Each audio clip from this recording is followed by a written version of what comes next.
Me indican para poder comenzar. Perfecto, listo. Entonces voy a pasar a la pantalla completa.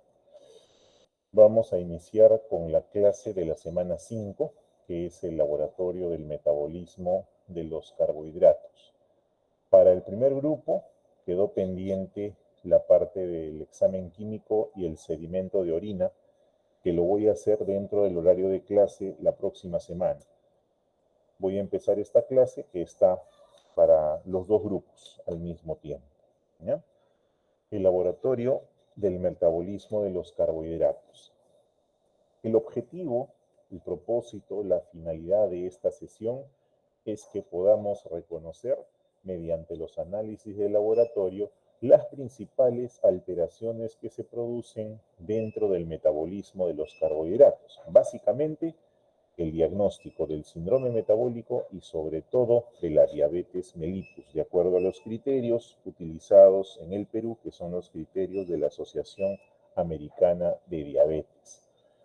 El síndrome metabólico abarca una serie de síntomas y signos asociados a disfunción no solamente de los carbohidratos, sino también de los lípidos. Hay una serie de valores asociados al perímetro abdominal, asociados a los niveles de colesterol, asociados a la aparición de una serie de manifestaciones orgánicas, como es el caso del hígado graso, como es el caso de la aterosclerosis, la hipertensión arterial y otros que definen a este síndrome metabólico. Entonces, vamos a hablar un poquito de cada uno de estos temas, enfocándonos sobre todo en lo que corresponde al diagnóstico de la hiperglicemia. En el metabolismo de los carbohidratos debemos tener en cuenta dos hormonas que van a actuar regulándose. Una de ellas es la insulina que se va a encargar de poder introducir la glucosa dentro de las células. Y el glucagón, por otro lado, que actúa de forma antagónica a este. La insulina nosotros la producimos en los islotes beta, en las células beta pancreáticas. Es una hormona que se va liberando de acuerdo a la estimulación por el propio nivel de glucosa que hay en la sangre.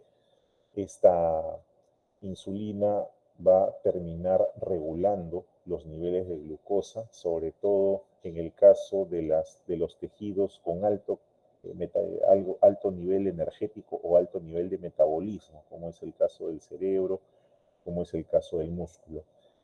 La diabetes gira justamente en torno a la pérdida de esta regulación, ya sea porque las células pancreáticas disminuyen la producción de insulina, o ya sea porque las células pancreáticas dejan de producir la insulina. Y ahí hay una diferenciación diagnóstica entre lo que viene a ser la diabetes de tipo 1 y la diabetes de tipo 2.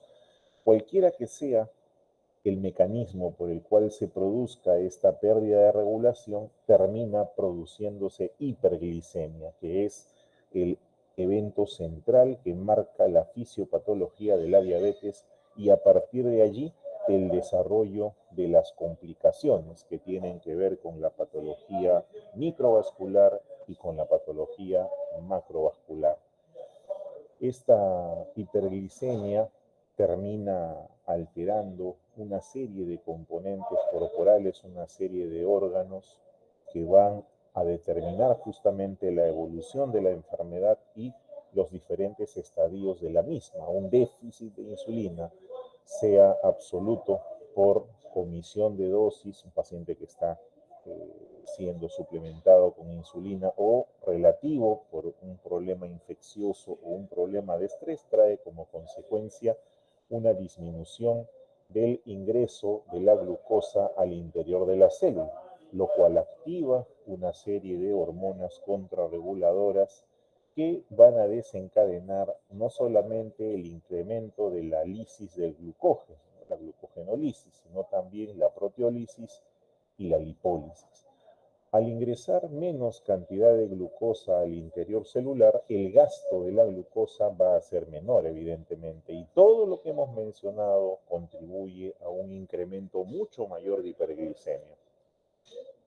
Cuando se alcanza el nivel de umbral máximo de hiperglicemia, transporte a nivel renal, que es el valor de 180 miligramos por decilitro, esta glucosa empieza a eliminarse por la orina. Ahí es cuando hablamos de glucosuria y su incremento, lo cual a su vez trae un incremento de diuresis y la consiguiente deshidratación en el paciente. Esto contribuye además al incremento del metabolismo anaerobio con la concentración incrementada del ácido láctico, lo que contribuye también a la acidosis. En el caso de la proteólisis, lo que trae como consecuencia es la neoglucogénesis, que incrementa más el nivel de glicemia. En la lipólisis, la separación entre el glicerol, que contribuye a la neoglucogénesis, y los ácidos grasos libres, que terminan con el metabolismo de los cuerpos cetónicos, tanto el ácido acetoacético como el beta-hidroxibutirato, que contribuyen también a fomentar la presencia de acidosis en el paciente. La diabetes mellitus en su historia natural es una enfermedad de larga data, es una enfermedad de evolución crónica cuyo tiempo de duración se mide pues en décadas, son años que el paciente va avanzando. Sin embargo, como ustedes pueden apreciar aquí en el gráfico, existe un pre con respecto a la diabetes. Ese pre, ¿qué pasó? No logro ver, a levantar. No te creo. ¿Y por qué? Wow. Gracias por decirme, Jean-Pierre, yo ya estoy en la diapo 10. ¿Ahora se ve? Tampoco. Opa, a ver. ¿Y por qué? A ver. No, debe verse todo. Permíteme un ratito. Permíteme un ratito. ¿Ahora se ve? Ahora Ya. sí. A ver, y si yo, a ver, déjame ver. Y si yo retrocedo, ¿se puede ver? ¿No? Ahí, ¿se ve? Sí, ¿verdad? Sí, doctor. Sí, doctor. Ya, entonces voy a retomar desde aquí, ¿ya? Desde el metabolismo de los carbohidratos, pues seguramente por lo que lo he puesto en pantalla completa. Bien, decíamos que en el metabolismo de los carbohidratos el papel de la insulina es importante. De hecho, gira en torno a ella por el tema de que es la insulina la que se ayuda a poder introducir la glucosa a la célula a través de los transportadores ya conocidos. Una insulina cuya función principal es regular los niveles de glucosa en sangre. Su liberación está condicionada a los propios niveles de glucosa circulantes y que en caso de la disminución de la producción o la ausencia de la producción, lo que se da justamente en la diabetes, contribuyen a la aparición del hallazgo principal en la diabetes, que es la hiperglicemia. Un nivel de glicemia elevado en sangre trae como consecuencia alteración a nivel micro y macrovascular, lo que va a contribuir al deterioro de todos los órganos que se ven afectados con esta concentración elevada de glucosa, desde el hígado, pasando por el riñón, el estómago, el propio páncreas y también el cerebro, por mencionar algunos. En la fisiopatología de la diabetes, que es justamente la consecuencia que vamos a ver del desarrollo de esta enfermedad, la carencia de insulina, la disminución en su producción, sea absoluta o relativa, causada por una pérdida de las células pancreáticas o por algún otro evento como la infección o un estrés, causan una disminución de la entrada de la glucosa al interior de la célula. Esto conlleva a un menor gasto de la glucosa con la consiguiente elevación de la glicemia en sangre. El mecanismo regulador hace que las hormonas que contrarrestan la acción de la insulina, entre ellas el glucagón, eleven su concentración. Eso libera y empieza a movilizar glucógeno del hígado, moviliza proteínas y las conduce hacia la neoglucogénesis y también a la lipólisis. Las células del cuerpo comienzan a utilizar lípidos en su metabolismo y estos lípidos al disociarse en glicerol y ácidos grasos libres terminan produciendo cuerpos cetónicos, que son el acetoacetato, el hidroxibutirato, y empiezan a elevarse la concentración de estos cuerpos cetónicos. En el caso de la hiperglicemia, al elevarse el nivel de glucosa en sangre y sobrepasar el umbral de transporte máximo renal, que es 180 miligramos por decilitro, la glucosa empieza a ser eliminada junto con la orina. De allí que encontremos glucosuria en estos pacientes, conjuntamente con un incremento en la diuresis y por consiguiente deshidratación. Esto contribuye a la elevación del ácido láctico en el plasma y la aparición también de acidosis en este tipo de pacientes. La historia natural de la enfermedad tiene una duración bastante larga. La diabetes es una enfermedad crónica, es una enfermedad que, si bien es cierto, tiene un punto de debut, como ustedes observan en el gráfico, hay una previa que está relacionada justamente con el síndrome metabólico, lo que se conoce como la etapa de prediabetes. Las alteraciones metabólicas van de la mano generalmente con el incremento de peso, el incremento del índice de masa corporal, la obesidad. De allí entramos a la etapa de prediabetes, que antes se conocía como resistencia a la glucosa, y luego pasamos a la etapa de diabetes. Una vez que aparece la diabetes como tal, ya la función de la célula beta se encuentra disminuida, generalmente llegando a la mitad.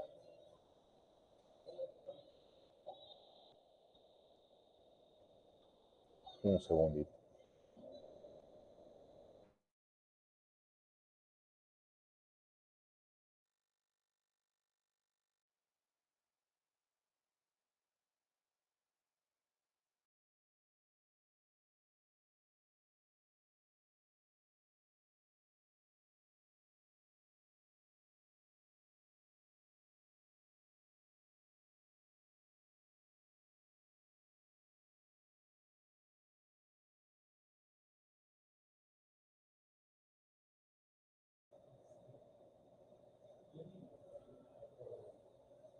Bien, continuamos.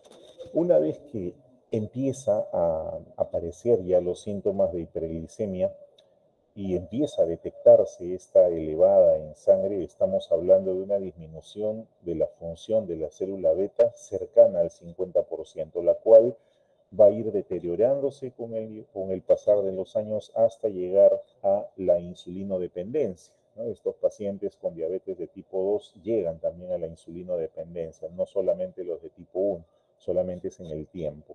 Y la glicemia postprandial cada vez va a tener un nivel mayor, pasando desde nivel normal, que es 100, 110, 125, hasta llegar tranquilamente a 200, 250 o 300. Esto dependerá mucho del manejo terapéutico de los pacientes. La sintomatología de la diabetes abarca pues, los síntomas clásicos que tienen que ver con las 4 P's, ¿no? La polifagia, la poliuria, la polidipsia, la pérdida de peso y finalmente la astenia o cansancio. Esto se suma a la hiperglicemia, que va a presentar además náusea, visión borrosa, etc. En el caso del síndrome metabólico, hay que tener en cuenta que el Perú tiene casi el 20% de la población dentro del diagnóstico de síndrome metabólico, es decir, hipertensión, intolerancia a la glucosa, que viene a ser ahora la prediabetes, obesidad, sobre todo obesidad central a nivel abdominal, alteración en la distribución de los lípidos, la dislipidemia aterogénica con predominio de triglicéridos y LDL y disminución de HDL, y Como consecuencia de esto, una alteración endotelial que conduce a un estado protrombótico y también proinflamatorio. Entonces, detectar la presencia de síndrome metabólico en muchos casos predice el riesgo de padecer diabetes mellitus en los pacientes. Basta que estas condiciones estén presentes. El síndrome metabólico, que tiene pues, diferentes criterios, algunos de ellos basados en parámetros europeos, otros basados en parámetros americanos, nos dan algunos valores. Por ejemplo, circunferencia abdominal en el varón por encima de 102 centímetros, en la mujer más de 88, una presión arterial por encima de 130 en la sistólica y 85 en la diastólica, una medición de triglicéridos por encima de 150, un colesterol HDL por debajo de 40 en el hombre y 50 en la mujer, y la glicemia en ayunas por encima de 100. Ojo con este dato de síndrome metabólico, porque como vamos a ver más adelante, este valor de glicemia en ayunas por encima de 100 está bastante alejado de lo que es el valor diagnóstico para diabetes, según la ADA, que es 126. ¿Okay? Tomen en cuenta este dato de 100 que después lo vamos a volver a ver. ¿En qué personas debemos hacer screening de diabetes mellitus? Se recomienda que a partir de los 45 años se haga en todas las personas. Hay un cuestionario que debe realizarse, sobre todo en pacientes que tienen factor de riesgo. Esto debe hacerse inclusive cada 3 años. ¿Y cuáles son esos factores de riesgo? La enfermedad cardiovascular, la obesidad, la hipertensión, la dislipidemia, que son los criterios del síndrome metabólico. Dislipidemias a predominio de triglicéridos o disminución del colesterol HDL. La parte de antecedentes familiares también es importante, la historia familiar de diabetes en familiares de primer grado, llámese papá, hijos, hermanos, la diabetes gestacional, los antecedentes de diabetes gestacional. Recuerden que más o menos un 15 a 20% de gestantes que hacen diabetes gestacional pueden hacer diabetes después. La poliquistosis ovárica, el hígado graso no alcohólico, entre otros. Y cuando ya el paciente cae en el estado de prediabetes, la evaluación debe ser anual, justamente para ajustar el tratamiento y evitar caer en la hiperglicemia y en lo que es peor, la hipervariabilidad interglicémica. La fase preanalítica para el estudio de esta patología recomienda alguna preparación previa al examen que va más allá del ayuno, un ayuno que preferentemente debe estar entre las 8 y las 12 horas. ¿Cuáles son esas preparaciones previas? Que debe mantenerse la dieta normal del paciente. O sea, yo voy a controlar el nivel de glicemia y lo único que le voy a indicar es que den en ayunas, no que regule su dieta una semana antes, porque eso si no me va a conducir a un falso diagnóstico. Durante el examen, por lo general, si es que es de una sola toma, solamente se toma la muestra y se retira, pero si requiere más tomas, ahí es necesario reposo, como veremos en el examen de tolerancia oral a la glucosa. La toma de la muestra preferentemente es en sangre venosa. Vamos a necesitar separar el suero, así que utilizaremos el envase apropiado, de acuerdo a lo que ya hemos explicado en la primera clase, que lo vamos a volver a repetir ahora. Con respecto al transporte y la conservación, esto debe ser lo más breve posible. El transporte de la muestra debe ser de preferencia inmediato para que pueda procesarse a sí mismo su conservación. Y el procesamiento, que básicamente son las metodologías automatizadas, las que nos van a dar una mayor precisión en el resultado. En la fase preanalítica se recomienda, repito, el ayuno. Un ayuno que va de 8 a 12 horas como máximo. 8 horas mínimo, 12 horas máximo. Eso significa que si el paciente va a tomarse la muestra a las 7 de la mañana, su cena tiene que haber sido a más tardar a las 11 de la noche. Esta toma de muestra de sangre venosa se hace siguiendo las recomendaciones de bioseguridad. Generalmente se hace pues en la mañana, no hacemos mediciones de glucosa en la tarde, a menos que sea un pedido de emergencia, pero si se trata de diagnóstico de diabetes es en la mañana que se hace. Los dispositivos de colecta, los tubos, tienen un nivel de llenado que debe respetarse justamente para garantizar una adecuada separación de la parte líquida del suero en el momento de la centrifugación. Recordar también que una vez que se extrae la sangre en el tubo, debe homogenizarse la muestra.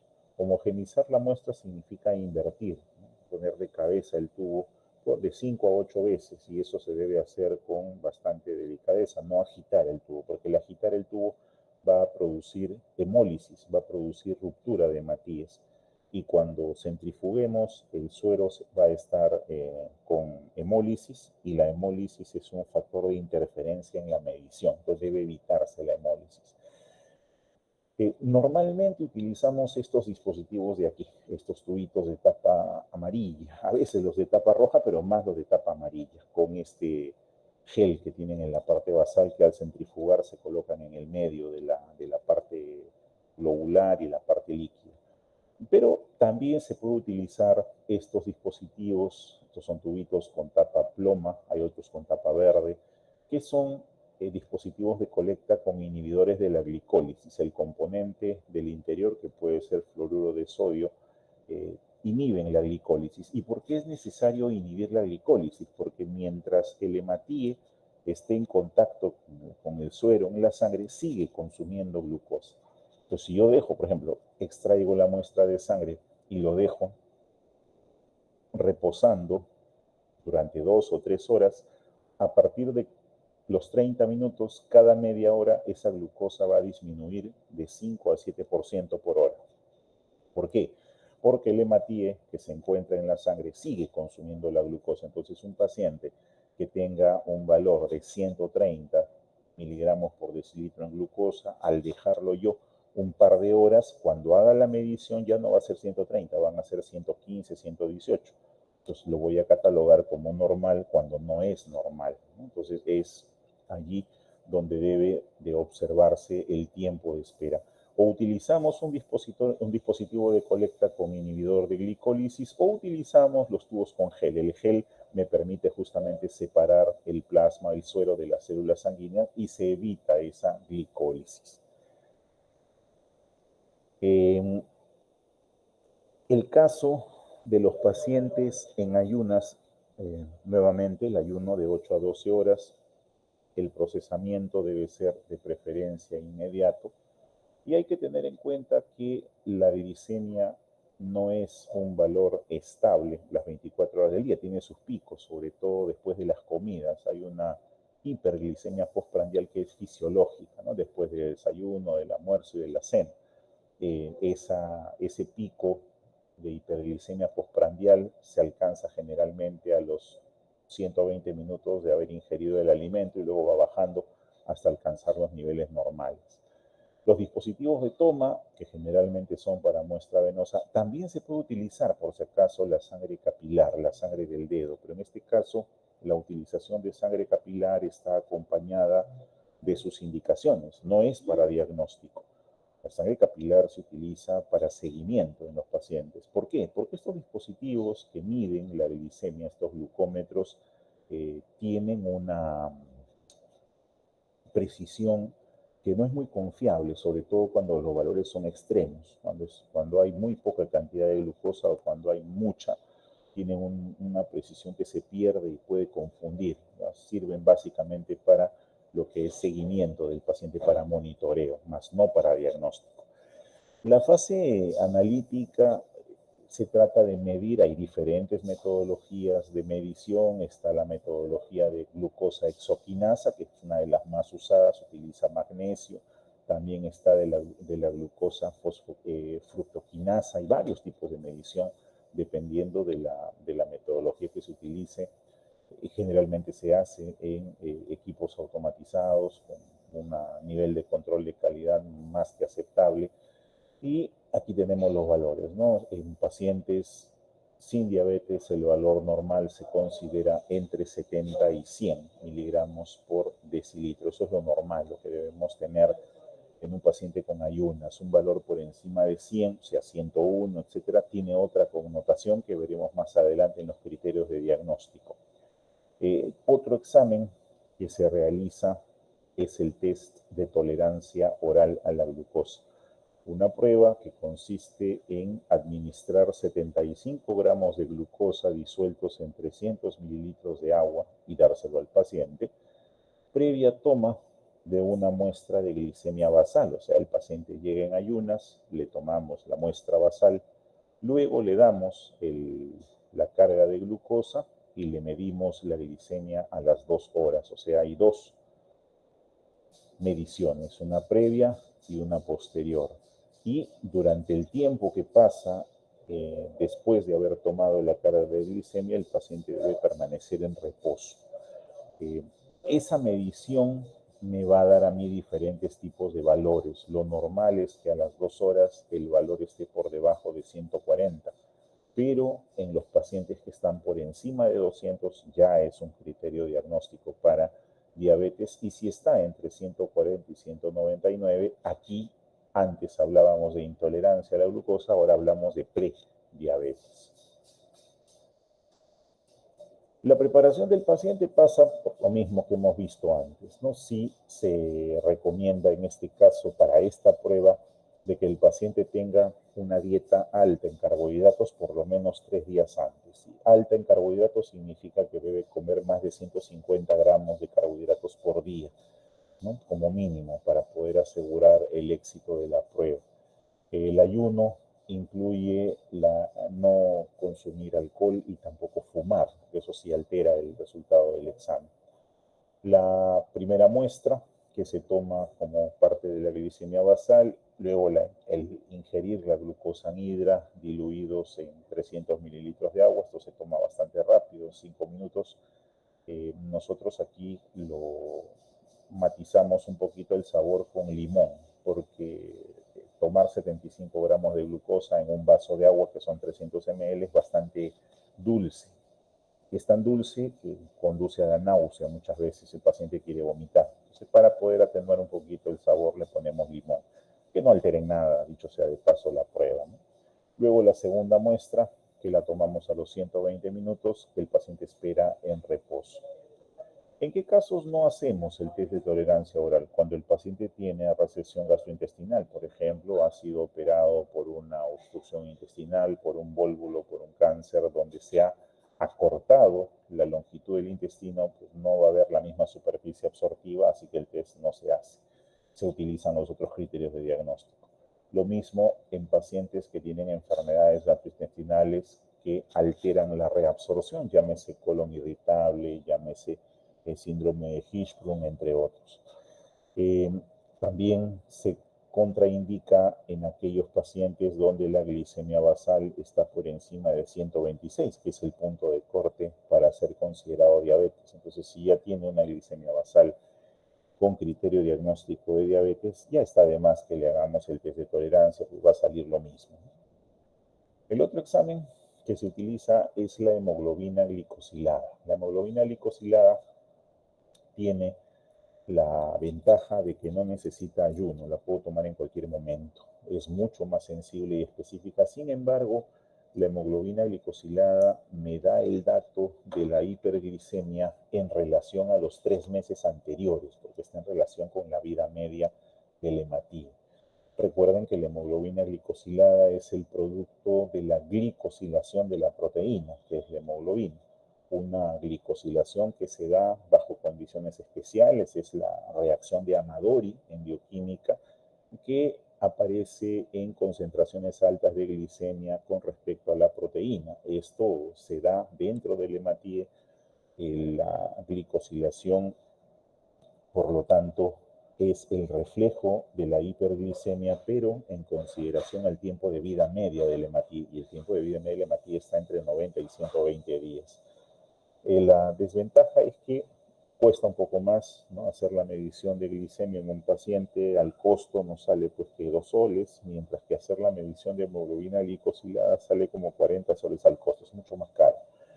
Sin embargo, me brinda ayuda en el caso de que el paciente no pueda guardar el ayuno, me brinda ayuda si quiero saber cómo estuvo antes, cómo ha tenido el valor de la glicemia antes de 3 meses, cuando no he tenido contacto con ese paciente, para darme una idea de cómo es que va avanzando su fisiopatología. Hay que tener en cuenta que la hemoglobina glicosilada debe hacerse bajo bajo métodos estandarizados, o sea, no cualquier metodología es válida para considerarla como diagnóstica, tiene que ser un método estandarizado, que en este caso puede ser la cromatografía líquida de alta precisión, que es una metodología que está estandarizada para su uso, ¿no? Y su medición. Esta hemoglobina glicosilada tiene como puntos de corte los siguientes. Lo normal es que la hemoglobina glicosilada esté por debajo de 5.6%. Eso es normal. ¿Por qué es normal? Porque todos hacemos glicosilación de proteínas. En algún momento, después de comer, tenemos hiperglicemia y en ese momento se produce. El problema de los diabéticos es que se produce con mayor frecuencia, mayor cantidad. Y eso es lo que se permite la detección. Un valor de corte por encima de 6.5% de hemoglobina glicosilada me habla de diabetes. Y lo que está en el intermedio, o sea, entre 5.7 y 6.4, es la prediabetes. La prediabetes es, como vimos en el gráfico de la historia natural, el riesgo de desarrollar diabetes en el futuro. Los pacientes van hacia la diabetes, pero qué tan lento van de acuerdo a la concentración de hemoglobina glicosilada que tienen. Aquí en esta medición existen algunos factores que alteran la medición de hemoglobina glicosilada. Por ejemplo, las hemoglobinas anormales, las hemoglobinas mediterráneas, ¿no? La hemoglobina S, la hemoglobina C, la hemoglobina E, tienden a falsear el resultado. Eso hay que tener en cuenta a la hora de hacer la medición. A veces sale valor de hemoglobina glicosilada de 20%, ¿no? Eso no es normal. Entonces revisamos un poquito la estructura de las cadenas de hemoglobina y nos damos con la sorpresa de que se trata de un paciente con hemoglobina C, ¿no? Y eso sí va a falsear el resultado. Lo mismo sucede con aquellas condiciones que van a alterar la vida media del hematíe, sea la anemia hemolítica, la anemia ferropénica, la anemia post-esplenectomía, los pacientes que han tenido hemorragia, tienden a tener valores más bajos de hemoglobina glicosilada justamente porque el tiempo de vida media del hematíe está cortado. Pacientes con alteraciones enzimáticas, por ejemplo la deficiencia de glucosa 6-fosfato deshidrogenasa, también tienden a tener, vive menos el hematíe, tienden a tener valores mucho más bajos que los que se consideran para el diagnóstico. Pacientes que hacen uremia, los que usan ácido acetilsalicílico en altas dosis, embarazadas. La edad es un factor también a tener en cuenta. Después de los 60 años, el valor de hemoglobina glicosilada aumenta 0.7% cada 10 años. Entonces eso hay que tener en cuenta también para el diagnóstico. Es fácil de medir la glicosilada, me predice complicaciones vasculares, pero me da pues la medida de la glicemia promedio de los últimos 2 o 3 meses. Me da una medida aproximada, ojo, ¿no? Me da un promedio, no me dice exactamente cuánto tenía. Lo que yo necesito demostrar en un paciente es la variabilidad glicémica. La variabilidad, ¿qué cosa es? Esos intervalos entre las hiper y las hipoglicemias. Hemos dicho que la glicemia en nosotros no es estable, no es permanentemente estable, sino que tiene picos y tiene valles de disminución. Los picos se dan generalmente después de la comida y los valles cuando el ayuno es prolongado. Entonces la glicemia cae mucho más. Esas variabilidades, esas diferencias entre la hiper y la hipo son las que terminan alterando mucho más el endotelio y es por eso que se producen los daños a nivel micro y macrovascular. Entonces yo necesito medir eso, la hemoglobina glicosilada me da ciertos datos, pero no me da todo. Sin embargo, sí hay forma de medirlo, como vamos a ver después. La confirmación del diagnóstico se utiliza pues esta prueba de hemoglobina glicosilada, puedo utilizarla en combinación con la prueba, por ejemplo, de glicemia al azar. La glicemia al azar me mide con un valor mayor de 200 más síntomas de diabetes, me da el criterio diagnóstico de diabetes y debe repetirse la glicosilada cada cierto tiempo, ¿no? Cada 3, 6 meses como parte de un control. Les hablaba de la variabilidad glicémica. Y justamente llegamos a este punto que es quizás el más importante de la clase. La variabilidad glicémica se refiere, está relacionada con los cambios glicémicos en el día, desde los picos hiperglicémicos que ocurren después de comer, periodo postprandial, hasta los valles normo o hipoglucémicos que aparecen en el periodo interprandial, o sea, entre comidas. Mientras más separada esté una comida de otra, hay mayor valle, mayor disminución del nivel. Entonces, esa variabilidad es la que va a terminar afectando contribuir al desarrollo de las complicaciones crónicas de la diabetes y a una de sus principales complicaciones, que es la hipoglicemia, que es la que muchas veces termina con desenlaces fatales. Esta hiperglicemia postprandial puede evaluarse, tanto la variabilidad como el riesgo de hipoglicemia. ¿Cómo se evalúa? ¿Cómo evalúo la variabilidad glicémica? Se evalúa a través de una prueba que se llama monitorización ambulatoria de glicemia capilar. En la monitorización ambulatoria de glicemia capilar, lo que se utiliza es un sensor que es una agujita delgadita, como esas agujas de acupuntura, que va directamente en el tejido celular subcutáneo y me va midiendo la concentración de glucosa, va unido a un aparatito parecido a un marcapaso, ¿no? Solo que va en piel, me va midiendo la concentración de glucosa cada minuto en el paciente. Entonces yo puedo ver este gráfico, ¿no? Después ese aparatito se puede descargar a una computadora y yo puedo ver este gráfico. O sea, cuáles han sido los picos de glicemia y los valles de glicemia. Como ustedes ven en este paciente, el valor basal es 70 para la hipoglicemia, ¿no? Y la hiperglicemia aquí más de 180, y miren la cantidad de variabilidad que hay medida en las diferentes horas. Pues mientras más variabilidad haya, en tanto teniendo en cuenta el tiempo y la amplitud, mayor serán las complicaciones que se presenten. De todas las complicaciones de la diabetes, una de las que más problemas trae por su manejo es la hipoglicemia, ¿no? Un síndrome caracterizado por disminución de la glucosa plasmática, por debajo de 70 es hipoglicemia. De hecho, es la urgencia endocrinológica más común y se presenta la triada de Whipple. ¿Qué cosa es la triada de Whipple? 1. Síntomas, signos de hipoglicemia. Concentración de glucosa plasmática por debajo de 50 y el alivio de los síntomas después de la ingesta de glucosa. Esos tres conforman la triada de Whipple. ¿Cuáles son los síntomas y signos de hipoglicemia? Tenemos síntomas neurogénicos, tenemos síntomas neuroglucopénicos. En el caso de los neurogénicos es básicamente la respuesta del sistema nervioso autónomo, ¿no? Estamos hablando de temblor, palpitaciones, ansiedad, sensación de hambre, sudoración, sensación de hormigueo. Y los síntomas neuroglucopénicos ya es respuesta del sistema nervioso central. Estamos hablando de alteraciones del comportamiento, dificultad para pensar, confusión, sensación de calor, debilidad, cansancio, convulsiones e inclusive coma.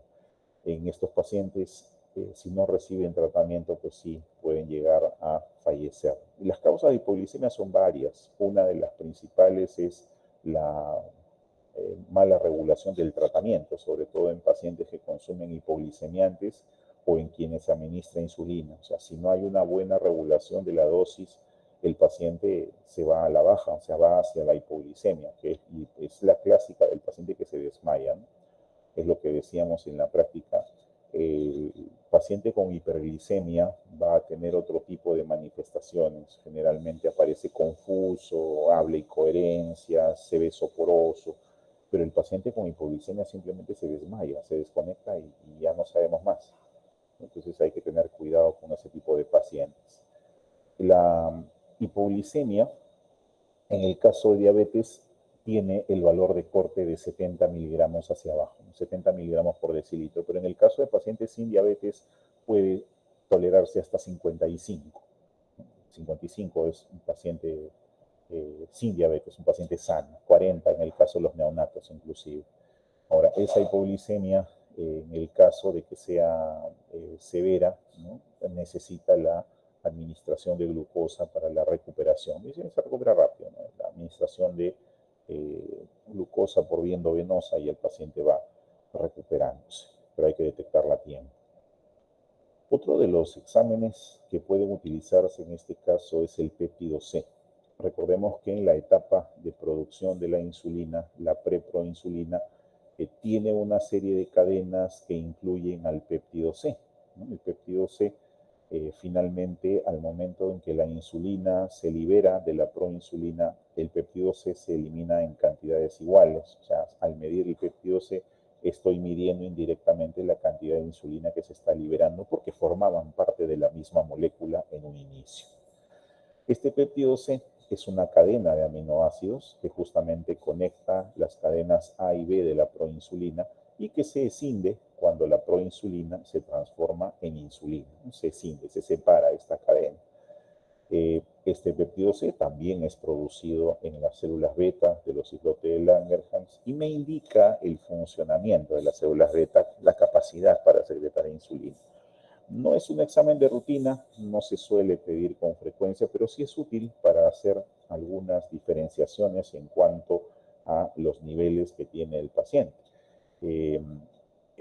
No me sirve tampoco para diferenciar diabetes 1 de tipo 2 por si acaso, ¿no? Hay otros exámenes que sí me sirven para eso.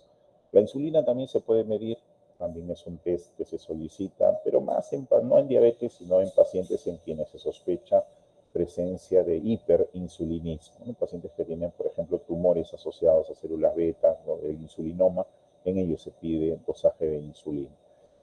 La otra molécula, el otro marcador que está ingresando desde hace poco al laboratorio con respecto a la variabilidad glicémica es el anhidroglucitol. El anhidroglucitol es una molécula que mide la variabilidad glicémica de manera similar a la hemoglobina glicosilada, solo que con menos tiempo.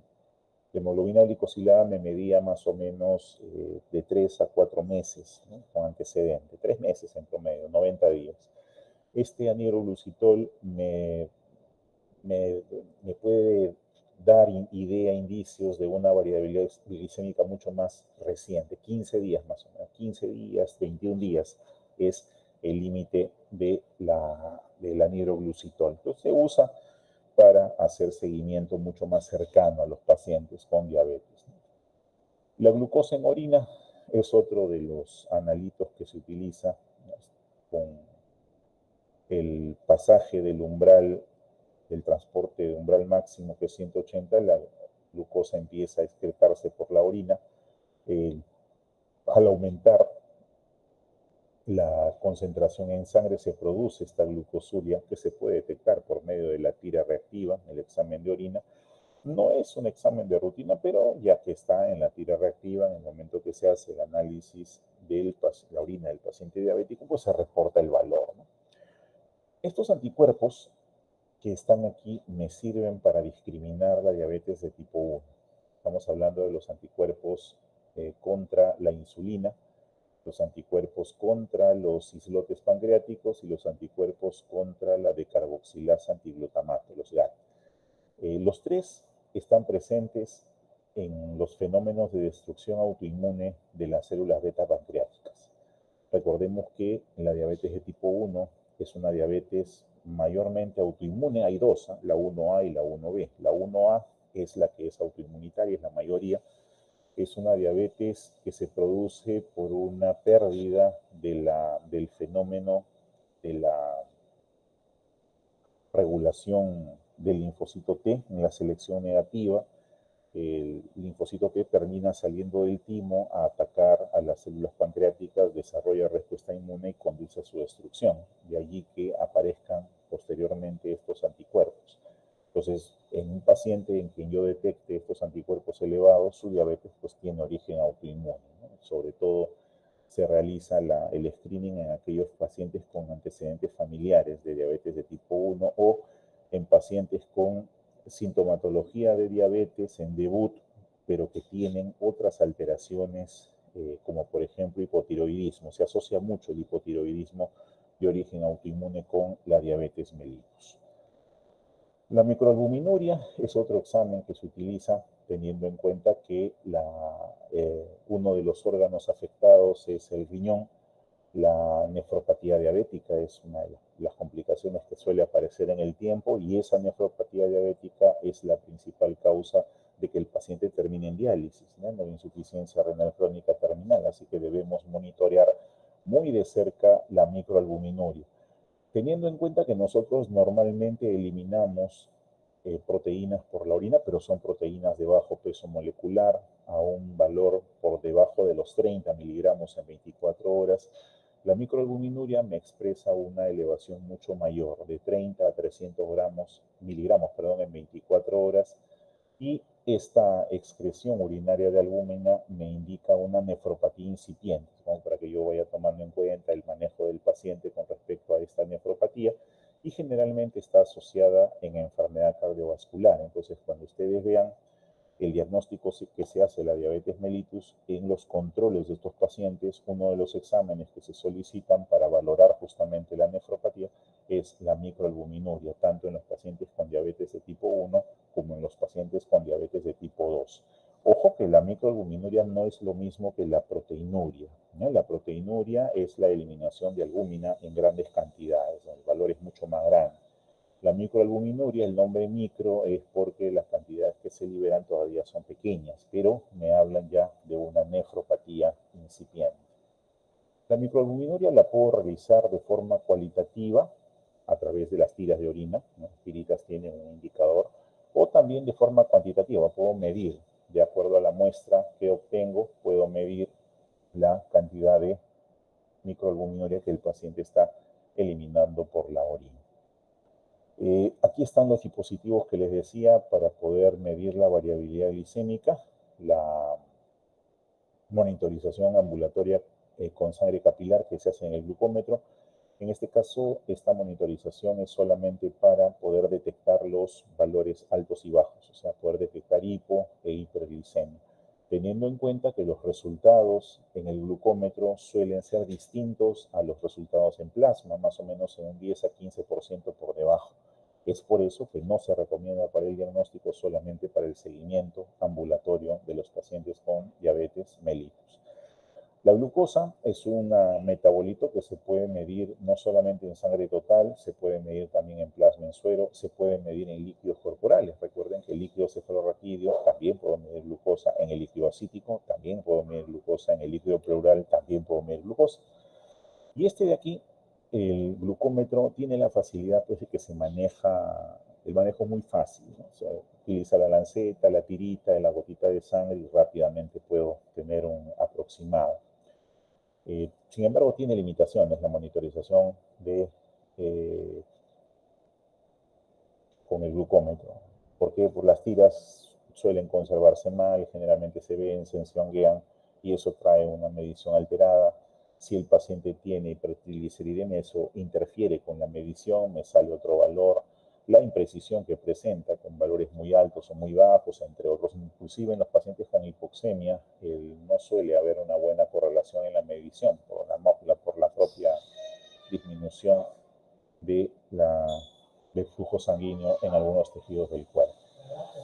Los sistemas de medición continua, aquellos que me van a medir justamente la variabilidad glicémica, son estos sensores de aquí, ¿no? Se llaman sensores de medición continua, como ustedes ven en este gráfico. El sensor de medición continua tiene una agujita que va conectada en el tejido celular subcutáneo, mide la glicemia en el líquido intersticial y este es el dispositivo conectado y va transmitiéndose hacia una especie de dispositivo electrónico parecido a un celular donde se van almacenando las mediciones que se pueden regular. Yo puedo medir la glucosa cada minuto y ese valor me lo va registrando en el equipo y eso yo lo puedo llevar después a un gráfico por computadora para poder valorar cómo está esa curva. Y también puedo conectar este tipo de sistema de medición a una bomba de insulina, suponiendo que el paciente sea insulino dependiente y yo quiero administrarle la insulina solamente cuando la glicemia esté por encima de 160, 180, entonces lo puedo interconectar, ¿no? En la parte posanalítica, la valoración que se hace de estos pacientes y sus resultados impacta definitivamente en el tratamiento. Un buen manejo de la hiperglicemia retrasa significativamente las complicaciones que se van a presentar en el paciente. Y ya sabemos que las complicaciones que se van a presentar se dan básicamente a 3 niveles. A nivel ocular, la retinopatía diabética, a nivel renal, la nefropatía diabética y a nivel vascular periférico, el pie diabético, que hay que evitarlo justamente para no terminar amputando. Entonces, una valoración adecuada, un seguimiento adecuado con las pruebas necesarias para tener la idea de cómo va ese seguimiento, van a garantizar no solamente el éxito del tratamiento, sino también una evolución apropiada de ese paciente. Considerando que la diabetes en el caso de Latinoamérica es cercana al 10%, el Perú tiene más o menos ese valor, tiene una prevalencia alta, generalmente asociada a las costumbres alimenticias, y casi la mitad de pacientes con diabetes ignoran su diagnóstico, justamente porque no se hacen control. Este es un estudio que se hizo de prevalencia hace ya algún tiempo en el Perú. La población con diabetes entre el grupo etario de 20 a 79 años es más o menos 1.200.000 pacientes. Es bastante, es un número importante. Y las personas no diagnosticadas eran casi medio millón, o sea, 1.700.000. Para ese año ahora deben ser más de 2 millones de personas con diabetes 2 en el Perú solamente. ¿Tiene importancia? Sí, porque la diabetes se encuentra dentro de las primeras 5 causas de mortalidad, tanto para cardiopatía isquémica como para infartos cerebrales.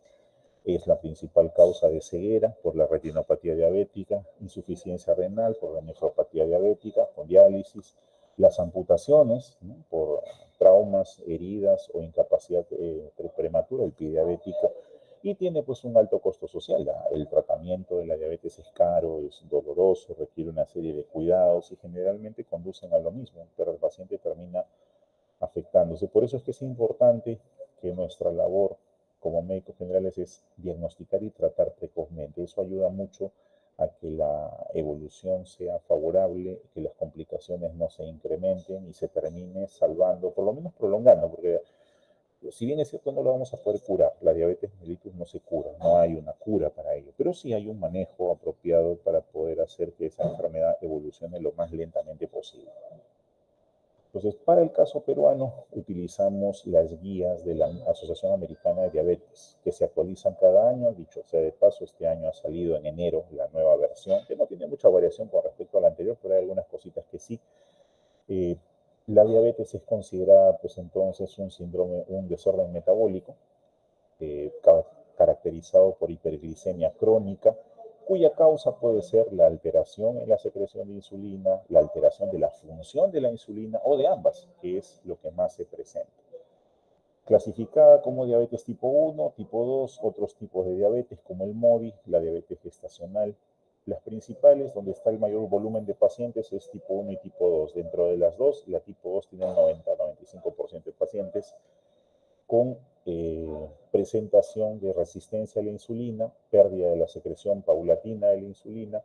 La parte clínica suele tener cambios que van de manera insidiosa, ¿no?, de menos a más, asociados generalmente a síndrome metabólico, y se presentan, el diagnóstico por lo menos se da en la edad adulta, a diferencia de la diabetes de tipo 1, cuya causa generalmente es autoinmune, deficiencia de insulina, y la clínica es mucho más aguda. Allí es donde se presenta generalmente la polidipsia, poliuria, polifagia, pérdida de peso, sobre todo a edades más tempranas de la vida, la diabetes de la niñez o de la juventud. Los otros tipos de diabetes, como les decía, están defectos genéticos de la función de células beta, que es el MODI, la diabetes de inicio en la juventud. Pacientes que consumen glucocorticoides hacen una diabetes por rebote. Los pacientes con endocrinopatías tipo síndrome Cushing, acromegalia o feocromocitoma también. Pacientes que hacen pancreatitis, hay que tener cuidado con los pacientes que hacen pancreatitis, pueden terminar desarrollando diabetes también. Y la diabetes gestacional, ¿no?, aquella que aparece en el segundo o tercer trimestre y que en el 75-80% de casos se resuelve después del parto, pero hay un 20% que vuelve a aparecer después de 2 o 3 años del parto.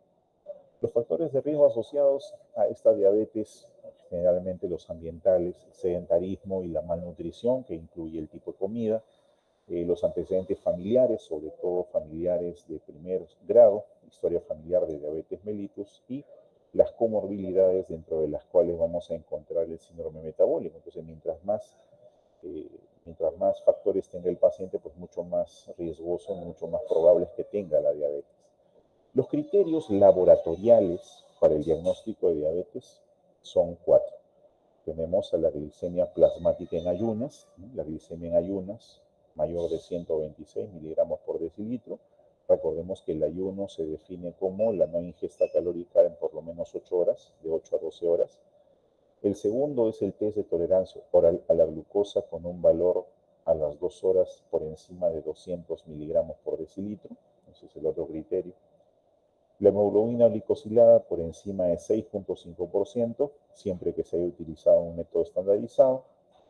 O el paciente con una medición de glicemia al azar por encima de 200 con los síntomas clásicos de hiperglicemia, ¿no? Polidipsia, polifagia. Esos 4 se pueden utilizar, cualquiera de los 4.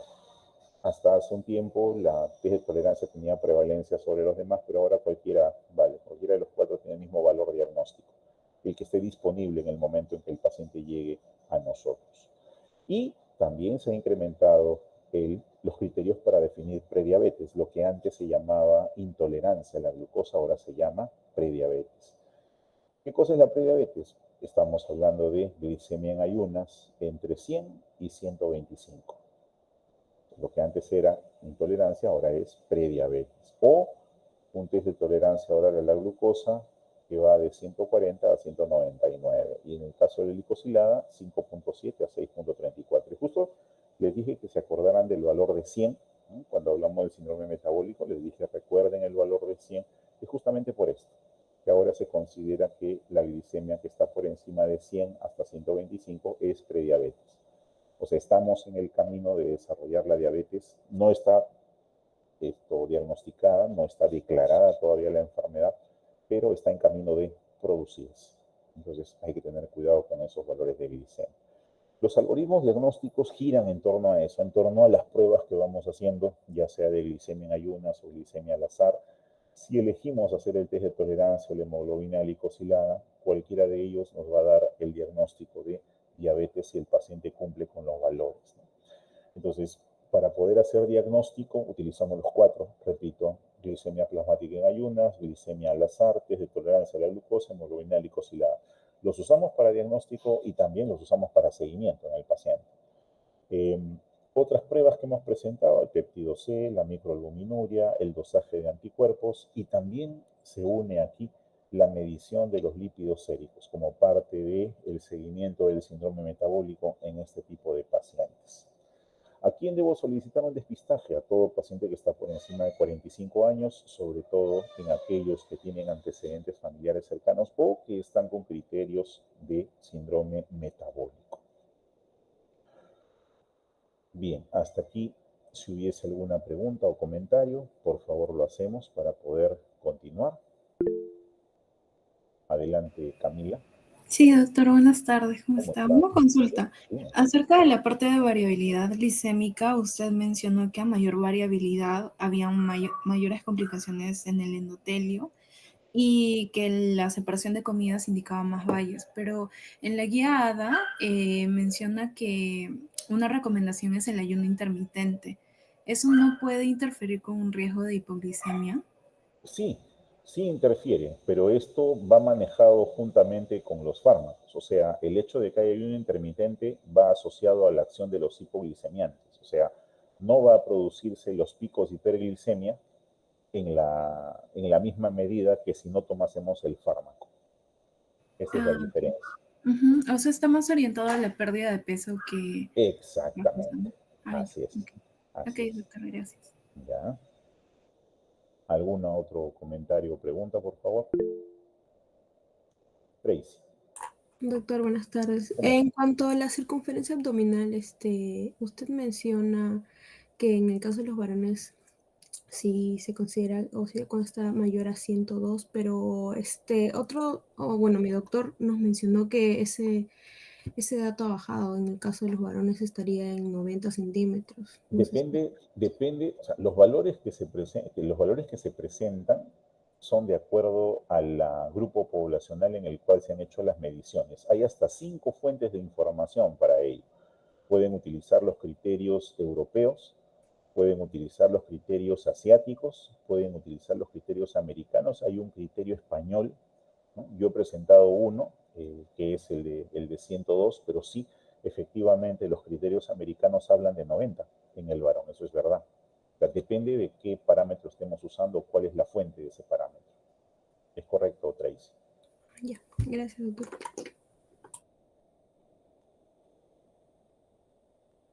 ¿Alguien más que desee intervenir para pasar ya a la segunda parte?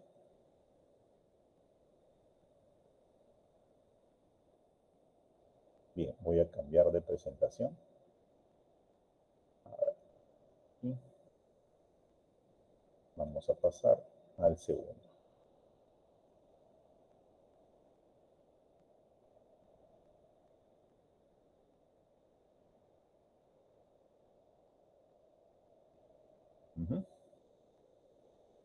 ¿Se ve? Sí, ahí está. Bien, el metabolismo lipídico. Esta clase tiene dos partes. Me parece que está también aquí los marcadores cardíacos. El metabolismo lipídico.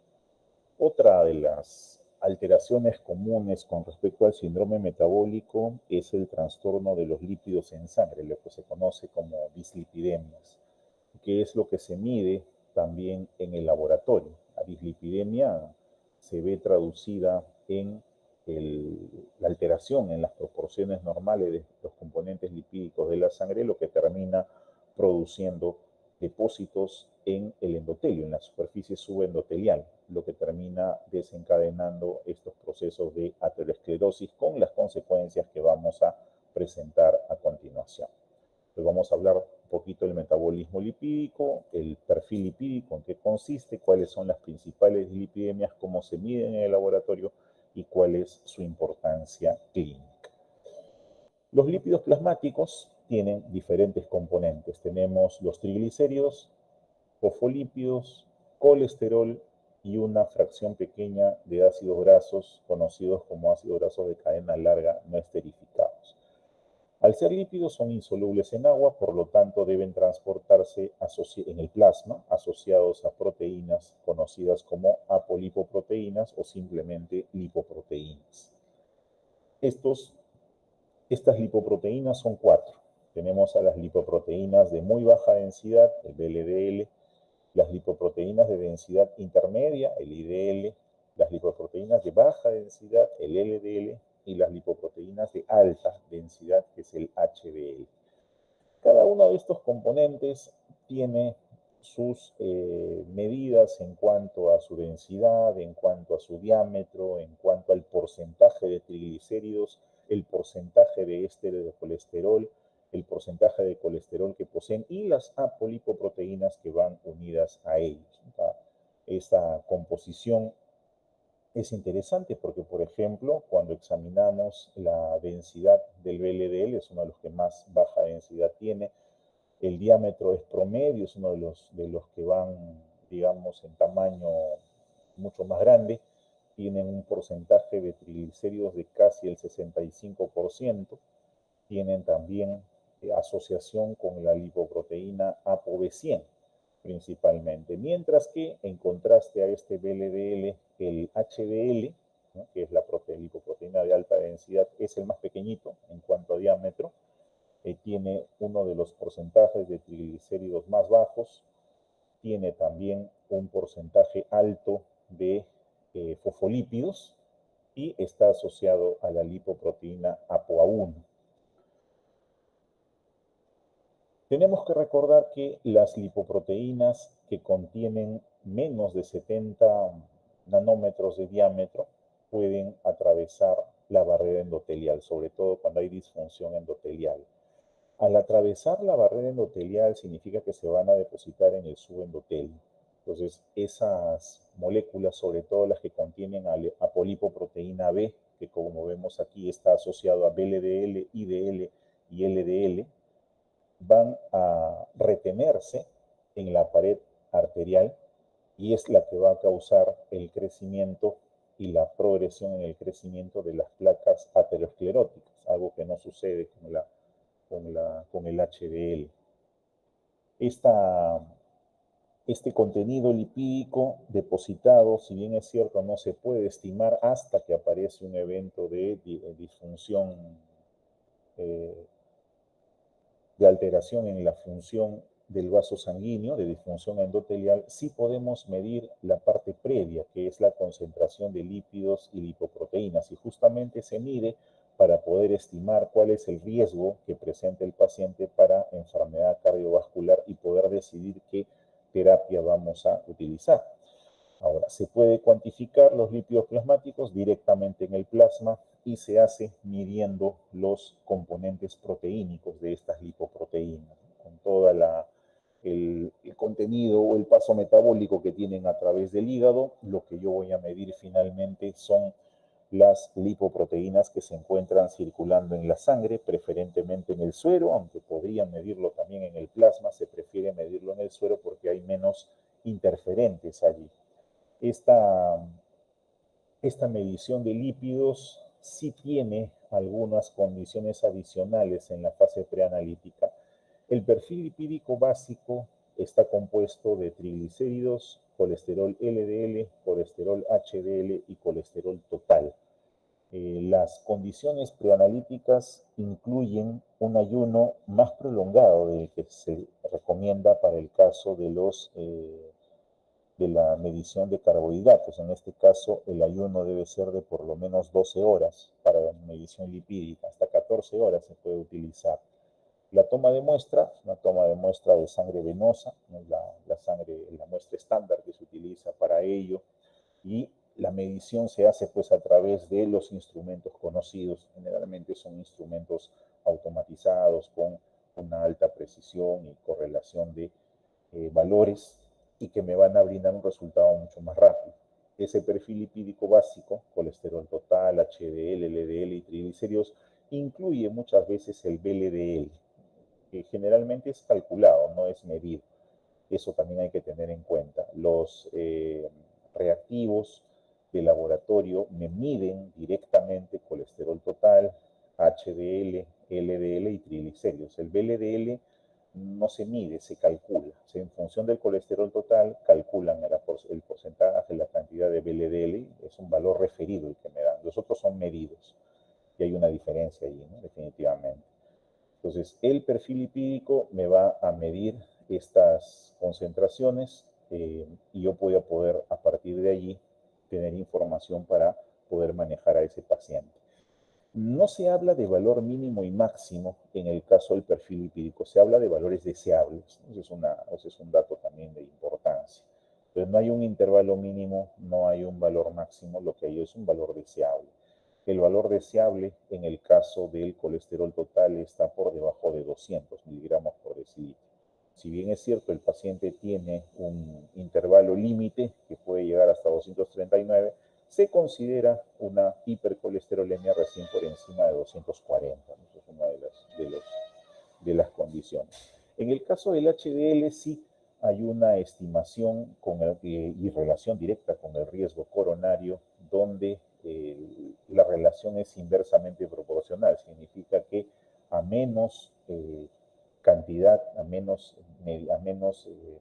cantidad medible de HDL, mayor es el riesgo coronario. Hay un índice heterogénico que se desprende de esta medición, siendo un valor protector la concentración de HDL por encima de los 75 miligramos por decilitro. Es más, esta relación este valor por encima de 75 correlaciona mucho con la longevidad en los pacientes. Esto en relación también con los tipos de dieta que se utilizan, ¿no? Los tipos de alimentación que predominan en ese tipo de pacientes. En el caso peruano, el valor del colesterol HDL en promedio en la población masculina, estamos hablando, ronda entre 35 y 44. Es el porcentaje donde se encuentra la mayoría, ¿no?, de personas, probablemente por el tipo de alimentación, el tipo de vida, etcétera. Pero eso representa un riesgo moderado de hacer eventos coronarios en el mediano y largo plazo. El LDL, el colesterol LDL de baja densidad, también tiene valores deseables objetivos. Y este está, al ser el principal involucrado en el desarrollo de la placa aterogénica, está relacionado con la presencia de los factores de riesgo. Entonces, en un paciente que no tenga enfermedad coronaria y que no tenga más de 2 factores de riesgo, se considera un objetivo que su LDL esté por máximo en 160 y no más, ¿no? Para poder considerarlo controlado y que no desarrolle en el tiempo la aterosclerosis. Pero si tiene más de 2 factores de riesgo, ese valor objetivo baja a 130. Y si ya el paciente presenta una enfermedad coronaria declarada, lo ideal es que ese objetivo esté como máximo en 100. Entonces ahí probablemente necesite apoyo terapéutico. Este colesterol LDL se mide. Ahora ya no se calcula. Antes utilizaba la fórmula de Friedewald, donde el LDL se calculaba en función del HDL, en función del colesterol total y en función de los triglicéridos. La expansión de los instrumentos de medición hace que la fórmula de Friedewald ya no se utilice.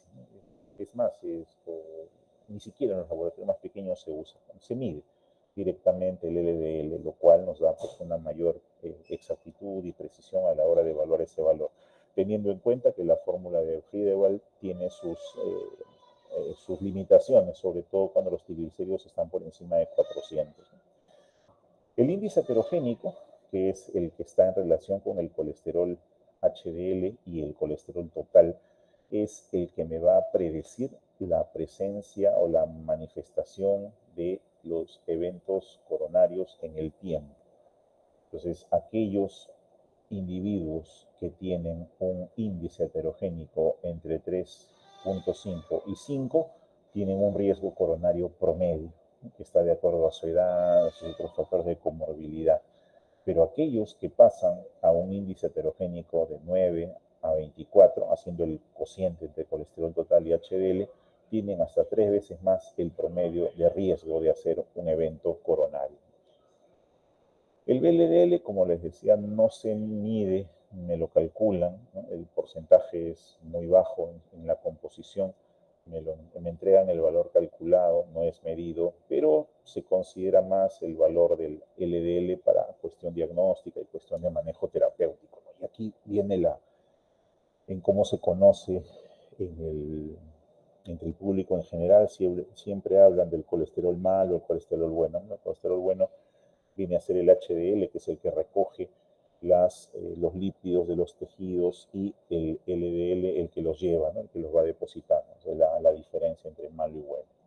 Los triglicéridos también tienen una connotación con respecto al manejo lipídico.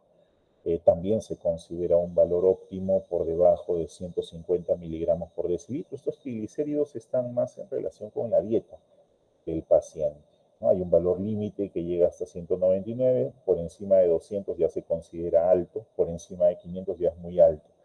Los valores altos suelen estar asociados a desórdenes alimenticios. Los valores muy altos están relacionados sobre todo a patologías congénitas de manejo lipídico. Estamos hablando de las hipertrigliceridemias familiares, generalmente primarias. Los que están por debajo de 500 suelen ser hipertrigliceridemias secundarias. Las apolipoproteínas, aquí está la relación de apolipoproteínas, las A1, A2, A4, que tienen que ver con el HDL, las B, sobre todo el B100, que tiene que ver con las proteínas de baja densidad, tanto el LDL, el VLDL y el IDL, entre los principales, ¿no?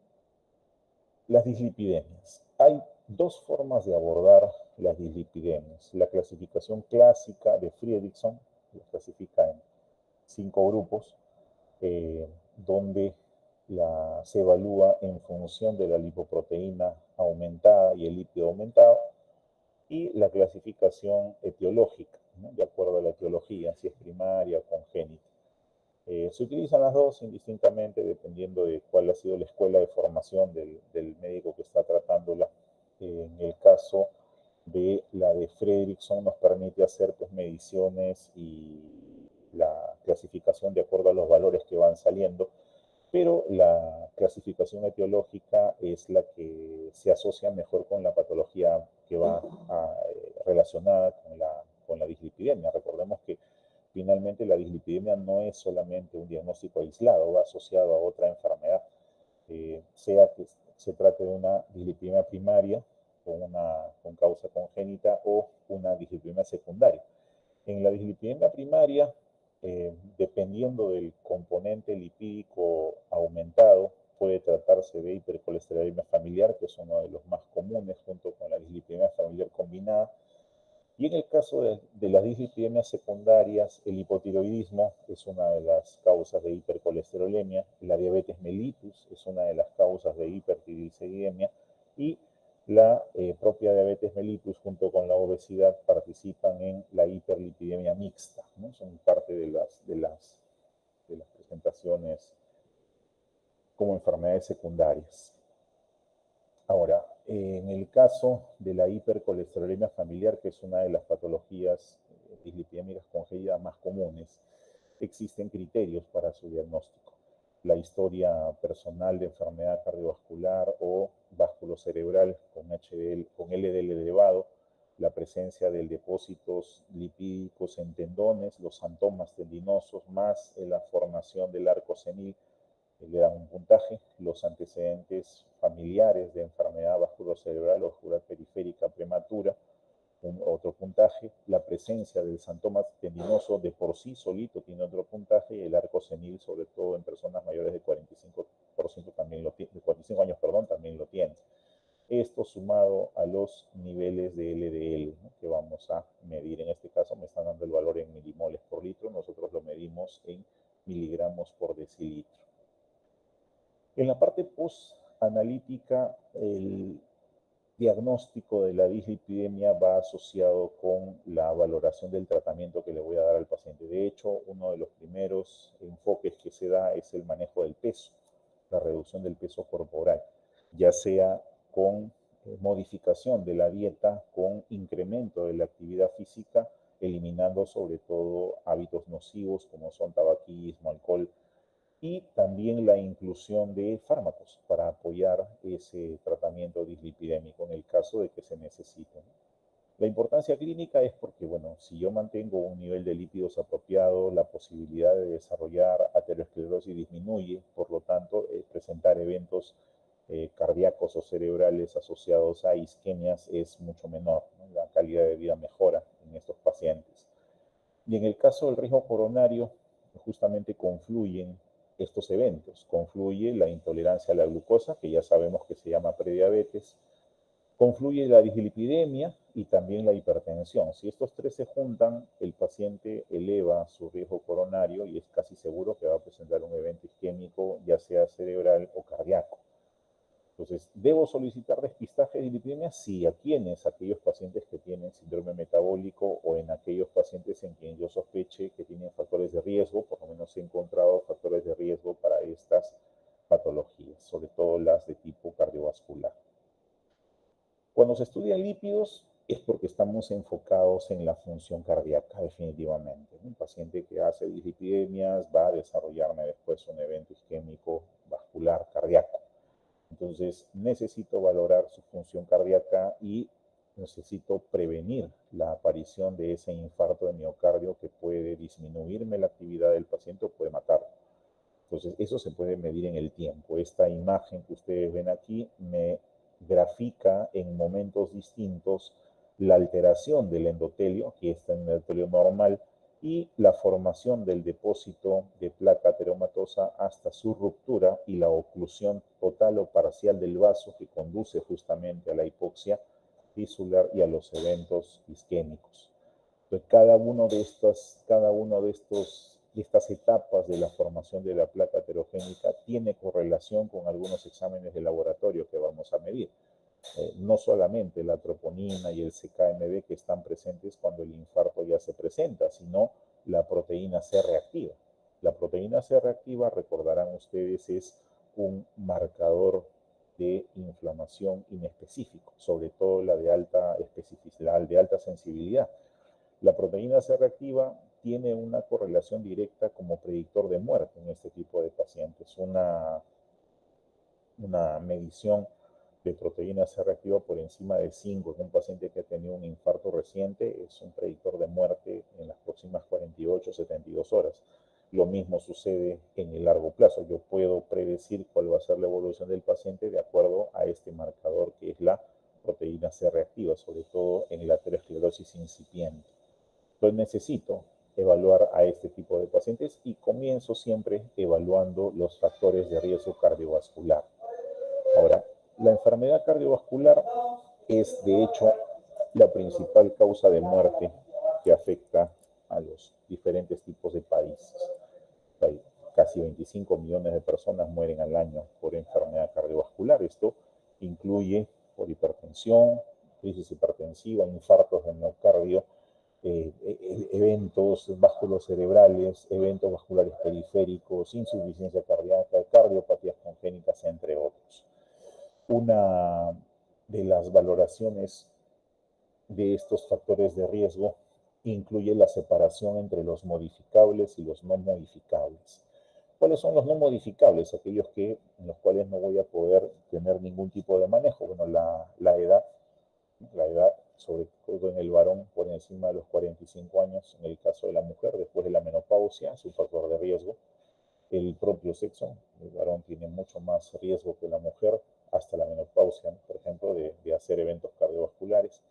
Los antecedentes familiares, sobre todo cuando ha habido cardiopatía isquémica precoz, ¿no? Por debajo de 55 años en el varón y de 65 en la mujer, me hablan también de factor de riesgo, que no puedo modificar, eso viene ya con la genética del paciente.